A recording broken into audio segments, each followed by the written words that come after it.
Krishna. Bhagavad Gita as it is, chapter 14, text 26. One who engages in full devotional service, unfailing in all circumstances, at once transcends the modes of material nature and thus comes to the level of Brahman. Kdo mi slouží s naprostou a výlučnou neselhávající oddaností, okamžitě překonává kvality hmotné přírody a tak se dostává na úroveň Brahman. Purport. This verse is a reply to Arjuna's third question, what is the means of attaining to the transcendental position? Význam tento verš je odpovědí na Arjunovu třetí otázku, co umožní dosáhnout transcendentálního postavení. As explained before, the material world is acting under the spell of the modes of material nature. Jak již bylo vysvětleno, v hmotném světě se děje vše pod vlivem kvalit hmotné přírody. One should not be disturbed by the activities of the modes of nature. Instead of putting his consciousness into such activities, he may transfer his consciousness to Krishna activities. Člověk nemá být jejich působením rozrušen. Místo, aby na ně zaměřoval své vědomí, měl by ho zaměřit na činnosti spojené s Krišnou.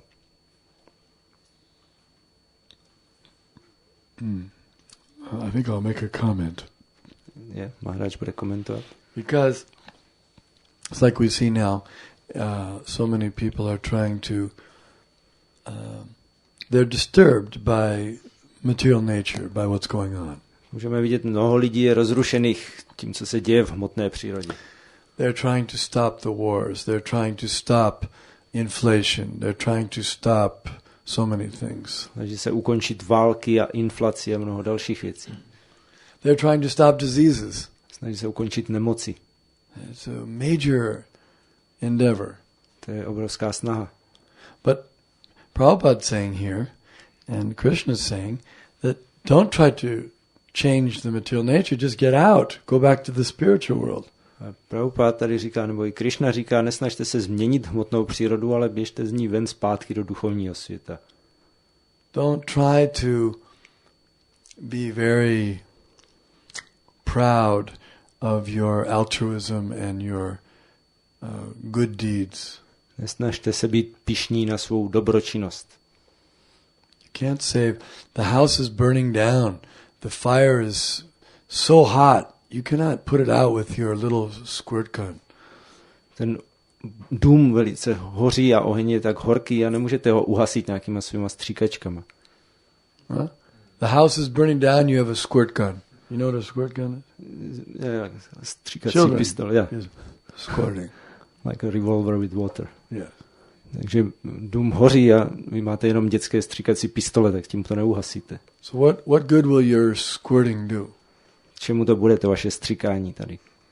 Similarly, they're thinking we're going to solve the problems of this material world by material arrangements. A my tady přemýšlíme, jak vyřešit problémy tohoto hmotného světa nějakými hmotnými úpravami. They're studying different germs to try to come up with cures for the diseases. Teď studují nějaké bakterie, aby z toho získali léčbu pro určité nemoci. But they can't. The diseases are just growing more and more.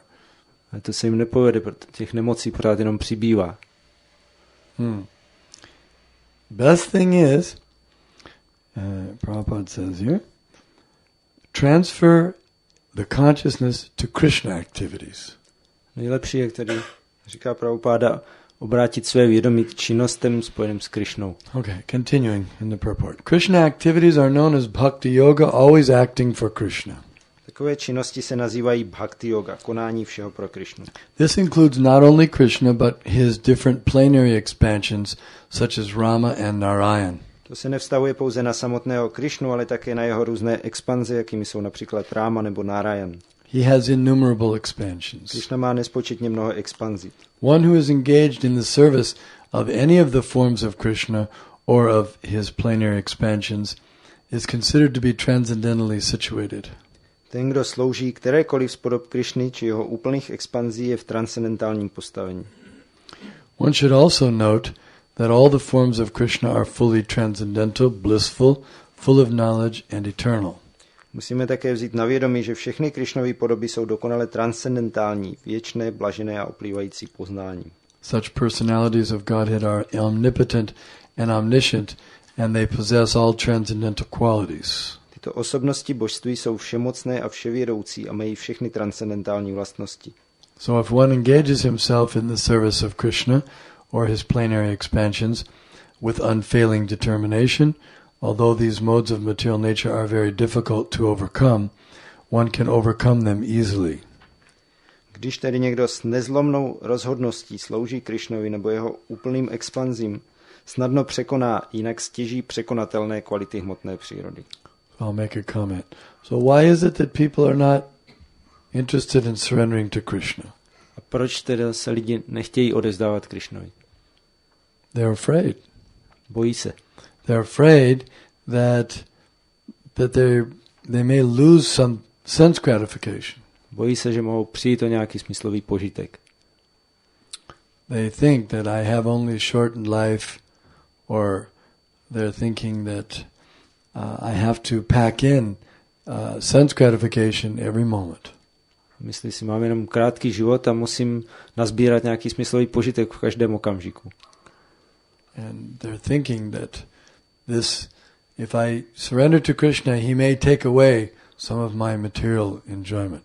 Myslí si, pokud se odevzdám Krišnovi, tak on mi možná vezme nějaký můj hmotný požitek. But they don't know that there is a superior pleasure.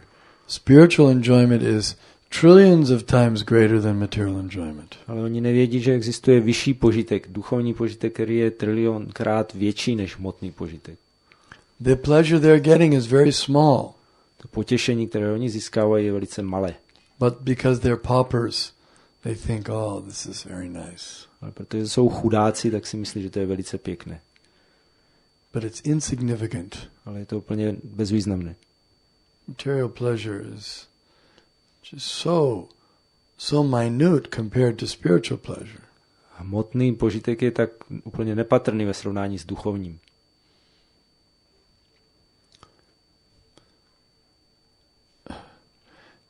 Just like humans are thinking it's very nice if we can have some connection with the opposite sex. Jako lidi si myslí, je velice pěkné, když můžeme mít nějaké spojení s opačným pohlavím. And they glamorize this more and more. A oslavují to víc a víc. Glamorize. What's the word? Nebo jako opěvují, nebo like glorify? Yeah. Glorify, yeah. But even more, glorifying and make it very glamorous, decorate. Velice to zdobí a hezčují, zveličují a romanticize. Romantizují. But the animals are having the same pleasure. Ale zvířata mají úplně stejný požitek. And all the animals are doing the same thing. Všechna zvířata dělají stejnou věc. So the thing that the humans are thinking is so exalted, so glamorous, is available to the dogs and hogs who are eating stool in the street. Tak to, co lidi považují za něco tak vznešeného a slavného, tak to můžou mít ty psi a prasata, co jedí výkaly na ulici. Cockroaches, rats, everyone's engaged. A šváby a krysy a všichni to můžou mít. So you can say, this is your most exalted activity, and look, the rats and the cockroaches and the dogs and the hogs are doing this. Takže můžete říct, to je pro vás ta nejvyšší činnost, ale přitom i tady ty šváby a prasata a psi to mají taky. Can't you do something better? Nemůžete dělat něco lepšího? Yes, that better thing is to become Krishna conscious. No a to lepší je stát se vědomí si Krišny. That's the highest attainment of consciousness. To je nejvyšší cíl, kterého se dá na úrovni vědomí dosáhnout. Everyone's talking about trying to achieve higher consciousness, higher states of being. But that is the highest state of being. Anandamaya Abhyasat. The Krishna Tattva, the Krishna consciousness is the highest stage. Lidi mluví o tom, jak dosáhnout vyšších úrovní vědomí, ale tohle je nejvyšší stádium, že Krishna je na nejvyšší úrovni. It's not something impersonal. Není to něco neosobního. The next verse, Krishna says, I'm the basis of the impersonal Brahman. V následujícím verši Krishna říká, já jsem základem neosobního brahmanu. So the source of the impersonal Brahman is the person Krishna. Že zdrojem neosobního brahmanu je osoba Krishna. It's not the other way around. Není to naopak. The impersonalists think that Krishna is a manifestation of the impersonal Brahman. Impersonalisté si myslí, že Krishna je projevem neosobního brahmanu. Therefore they're called Mayavadis. Proto se jim říká Majavádi. Or Brahmavadis. Nebo Brahmavádi. But we're Krishnavadis. Ale my jsme Krishnavádi. Because our philosophy is Krishna. Naše filozofie je Krishna. Vasudeva Sarvamiti. Krishna is everything. Sarvam Kalvidam Brahma. But without that personal form of Krishna, who will you pray to? Krishna je všechno a without the personal form of Krishna, bez té osobní. Who will someone pray to? Ke komu bychom se modlili? When you pray to God, když se modlíte k Bohu, if you don't know who God is, když nevíte, kdo Bůh je, how will you pray? Jak se můžete modlit? It's very difficult. Je velice těžké. To reciprocate with God that you don't know whether it's person or just energy. Opětovat nějaké vztahy s Bohem, pokud nevíte, jestli je to osoba nebo jenom nějaká energie.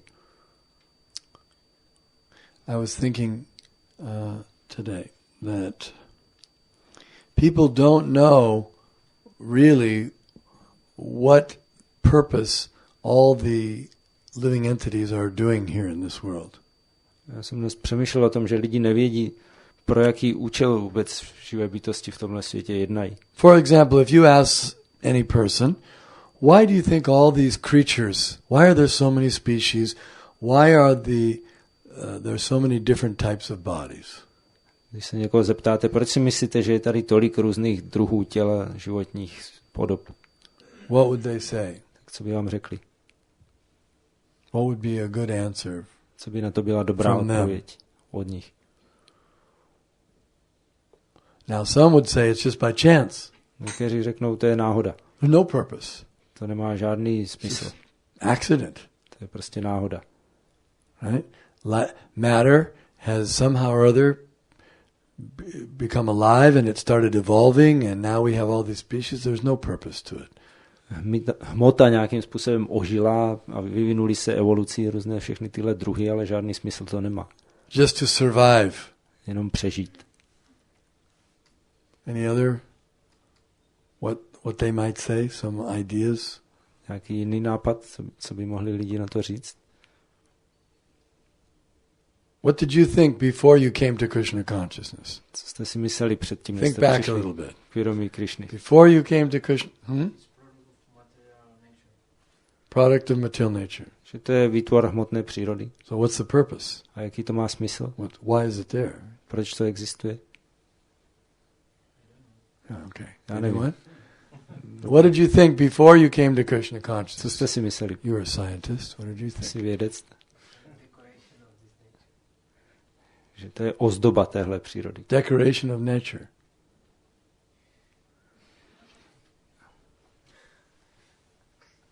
Okay, just a decoration of nature. But why does it need a decoration? A proč to potřebuje ozdobit? Who's decorating it? A kdo to zdobí?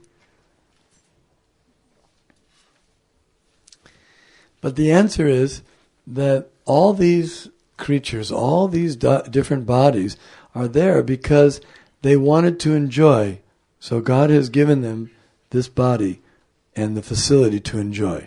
A odpověď je, že všechny ty bytosti si chtěli užívat a Bůh jim dal tahle těla a všechny prostředky k požitku. It's a perfect arrangement for each living entity to fulfill his desires. To dokonale zařízeno, aby si každá živá bytost mohla splnit svoje touhy. And at the same time, he's being rewarded and punished for his past misdeeds. A zároveň je odměňována nebo trestána za svoje minulé špatné činy. And at the same time, he's given the opportunity to purify and elevate himself. A zároveň dostává příležitost se očistit a dostat na vyšší úroveň.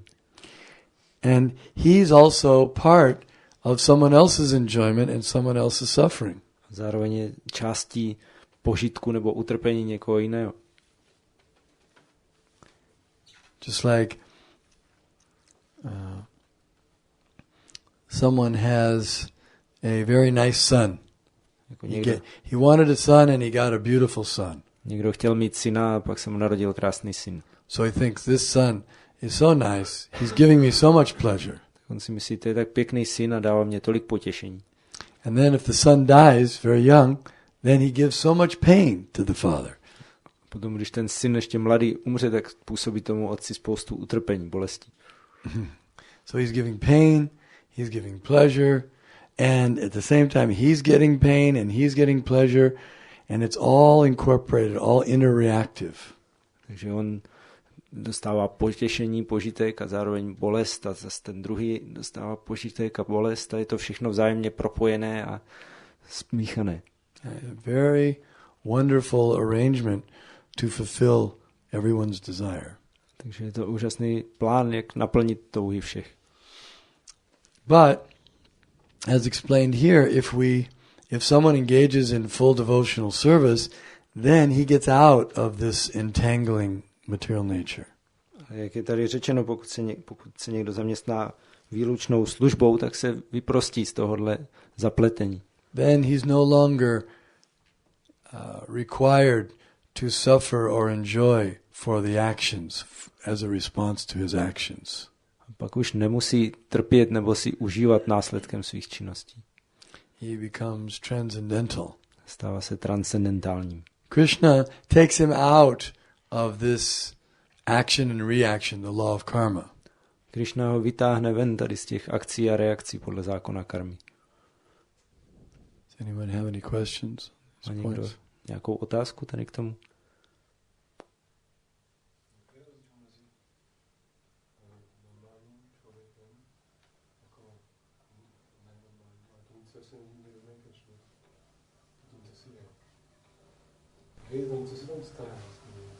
What is the difference between a person, a man, who is not Krishna conscious and the one who is Krishna conscious? What is the difference? What happens when this change comes? The one who's not in Krishna consciousness, he is under the stringent law of material nature. It's like the criminal law. He's under criminal law. Ten, kdo si není vědomý Krishny, tak je podléhá přísným zákonům hmotné přírody. To jsou jako zákony, co se týče zločinu. Because he's a lawbreaker.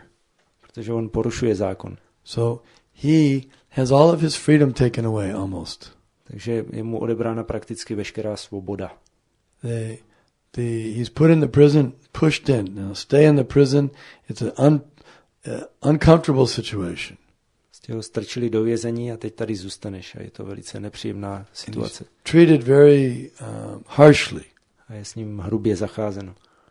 They say you wear these clothes. You must wear these clothes. You have no choice. Řekne se mu, teď musíš si vzít na sebe tyhle šaty a nemáš na vybranou. You cannot say I prefer what is it?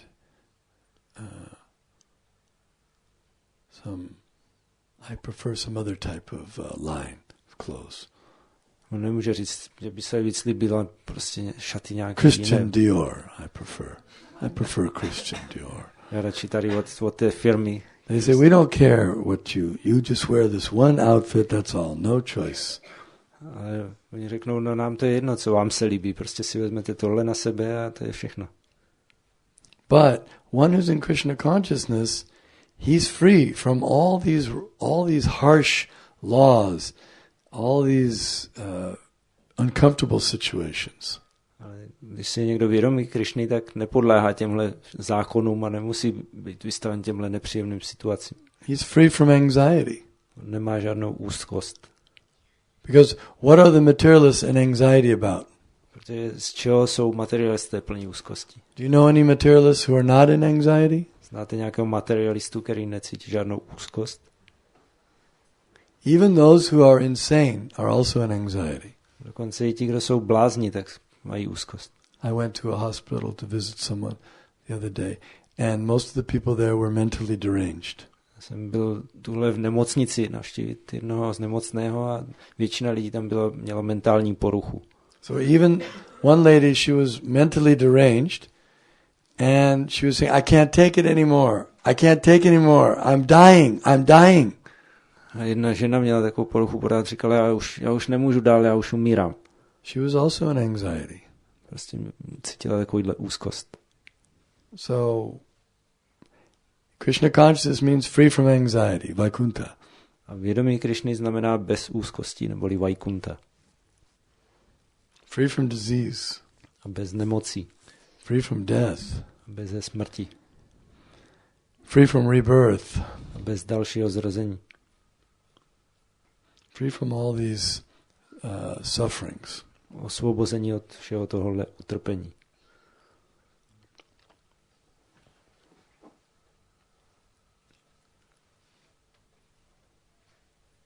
Co je ten rozhodující moment, kdy se vlastně živá bytost jakoby oddělí od té materiální energie, když už ji nepodléhá? What is the key, the decisive moment when the living entity separates himself from the material nature and is not subjected to these laws anymore? What is the key moment? When it comes about? Well, it starts when you take the medicine. Tak začíná to, když začnete brát medicínu. What is the key moment when you get free from disease? Ten klíčový moment, kdy se zbavíte nemocí. First thing, it goes before that. V skutečnosti už to přijde předtím. First you have to recognize you have a disease. Nejdřív musíte poznat, že máte nemoc. And then you go see a doctor. Pak jdete za doktorem. Something's wrong. You know something's wrong. Víte, že něco je v nepořádku. So that's the first thing. Tak to je první věc. Therefore, if somebody wonders why he's suffering, that's the first step. Tak když někdo přemýšlí, proč trpí, tak to je první krok. Then he has to hear from a doctor, has to diagnose him and say, yes, you have something seriously wrong. Tak musí jít za doktorem a ten určí diagnózu. No, něco je tady vážně v nepořádku. And then he has to accept that. A on to musí přijmout. If he says, I'll go to another doctor, I don't care for you. A když řekne, ne, mě to je jedno, já jdu k jinému doktoru radši. I'll find a doctor that says I'm in good health. Já radši najdu doktora, který řekne, že jsem zdravý. And there are many cheaters. A je mnoho takových podvodníků. You can go to so many gurus, swamis, they'll tell you, oh, you're in very good health. You're God even. Můžete jít za různými guruji a swami, který vám řeknou, vy jste úplně v pořádku, dokonce jste Bůh. I thought I was having trouble and now I found out I'm God. Já jsem myslel, že mám nějaký problém a teď jsem zjistil, že jsem Bůh. I can do anything I like. A můžu dělat, co chci. No rules, I can't do anything wrong. Žádná pravidla, nic nemůžu pokazit. So they'll cheat you. Oni vás podvedou. But the real doctor will tell you, no, you're in serious trouble. Ale skutečný doktor řekne, ne, máte opravdu vážný problém. You've separated from Krishna. Jste oddělený od Krishny. This is the bhava roga. You're diseased with the material existence. Tak to je ta nemoc hmotné existence. So then he gives you some medicine. Tak vám dá nějakou medicínu. Enetyo shadi maya nashi baralagi. Hani nama maha mantra lahu tumi magi. He gives you the maha mantra to chant. Dá vám maha mantru, abyste zpívali. 16 times a day you have to take the medicine. 16krát denně musíte přijmout tu medicínu. 16 rounds. 16 koleček. It's like they take pills, we have 16 rounds. Jako když lidi berou pilulky, tak my máme 16 koleček. You have to chant. Musíte zpívat. That's the medicine. A to je medicína. So if you take it, a když ji budete brát, then you start getting well. Tak se začnete uzdravovat. And also part of the medicine is to hear this Nivritatarsha Upagiyamanat Bhavoshada Chotramano Biramat. This medicine of hearing about Krishna is pleasing to the mind and the heart. A taky součástí medicíny je naslouchat o Krishnovi a to těší srdce a mysl. It will cure the disease. A to bude vyléčit tu nemoc. You go on hearing, taking the medicine, chanting, and your disease goes away. Takže postupně budete naslouchat a brát medicínu, zpívat a nemoc odejde.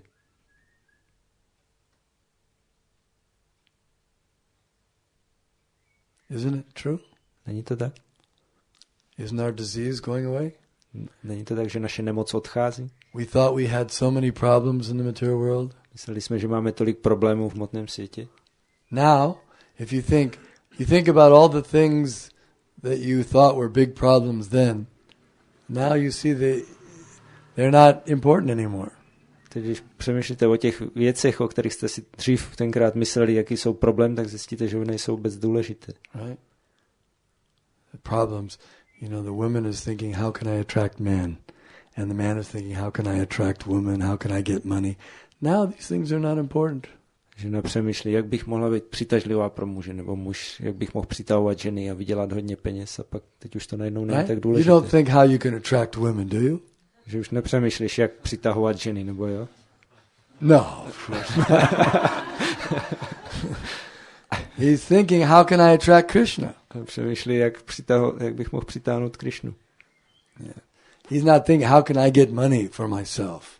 A nepřemýšlí, jak vydělat peníze pro sebe. He's thinking, how can I get money for Krishna? Ale jak získat peníze pro Krishnu. So, like that. Tímhle způsobem. Any other? Ještě něco?